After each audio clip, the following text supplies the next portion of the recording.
kingdom life community in the advancement of the kingdom of God now. You know, in so many faith communities, we hear the words vision and revelation thrown around a lot. And honestly, they're often used like they mean the same thing. But what if that's a huge mistake? According to the teachings of Pastor Wenceslas NDAYISENGA, getting these two concepts mixed up can actually steer us way off course. So let's dive in and try to get this crystal clear. So let's just start with a really provocative question, right off the bat. Do you truly have a vision? I mean, we live in an age where it feels like everyone's a visionary, you know?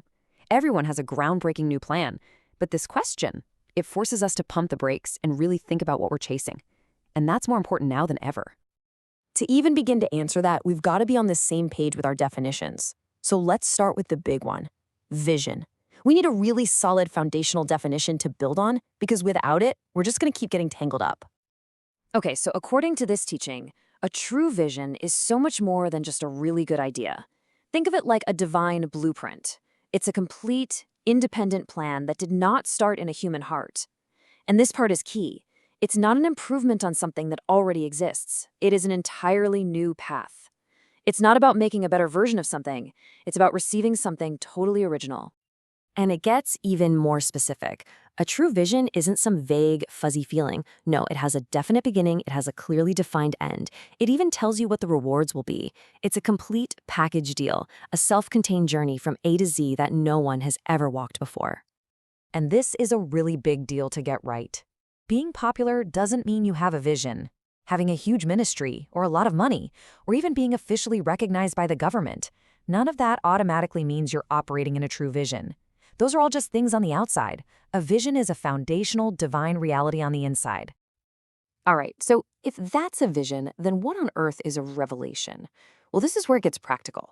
Revelation is the tool. It's the mechanism that takes that huge, unchanging vision and makes it something we can actually understand and act on, right here, right now. Think of it like this. If the vision is the final destination you've plugged into your GPS, then revelation is the turn-by-turn directions. It's the journey itself, the series of insights, the aha moments, the steps that light up the path toward that big pre-existing vision. And unlike that single unchanging vision, revelations are super dynamic. It could be something like a church's theme for the year, or a series of teachings that helps everyone take the next step together. They can change, they can grow, and, this is huge, they are meant to be taught and shared so everybody can get on board and move forward together. So, we've got the destination, and we've got the journey. Now let's put these two powerful ideas right next to each other. This is where we can really lock in the differences and hopefully clear up all that confusion for good. Okay, look at this. It's so clear when you see it this way. A vision is one of a kind, it never changes, and following it requires pure faith. But revelations?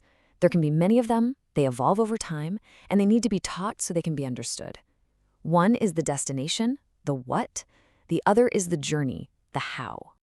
And here is the real danger. The reason this distinction matters so much. When we take a personal revelation, a good teaching, a powerful theme for the year, and we call it a vision, we accidentally create division. All of a sudden, my vision is competing with your vision, and we start fighting over the directions instead of just following the one map to the one destination. This, of course, begs a huge question, right? If we aren't supposed to be coming up with our own visions, then what is the one true ultimate vision that we're all supposed to be following? Well, the answer presented here is as simple as it is profound. The Bible itself is the vision. I mean, think about it. It perfectly fits every single one of our criteria.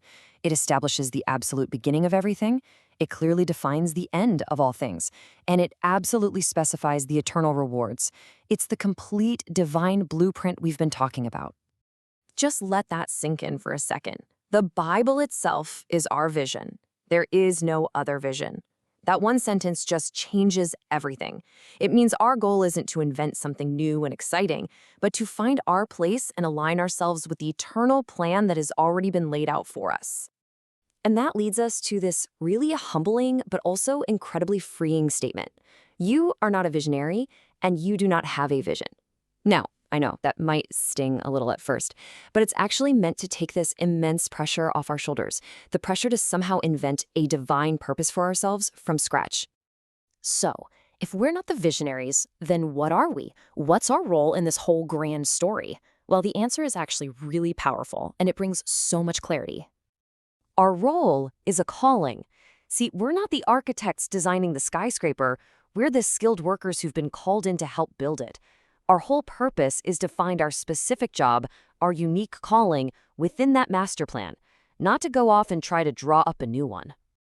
Here's a fantastic analogy. You could be the best Samsung phone user in the entire world.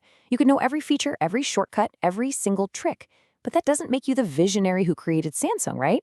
You're just operating brilliantly inside a system that somebody else designed. It's the same idea here. You can drive a Toyota for 50 years, know how to fix every part of it, and love it more than anything, but that doesn't make you Toyota's visionary. The visionary is the one who dreams up a whole new kind of car nobody's ever seen before. Our job is to master the system we've been given. So it really all boils down to this simple truth. The visionary, God, gives the call through the vision, which is the Bible. Our purpose, our adventure, our whole life's work is to receive that call.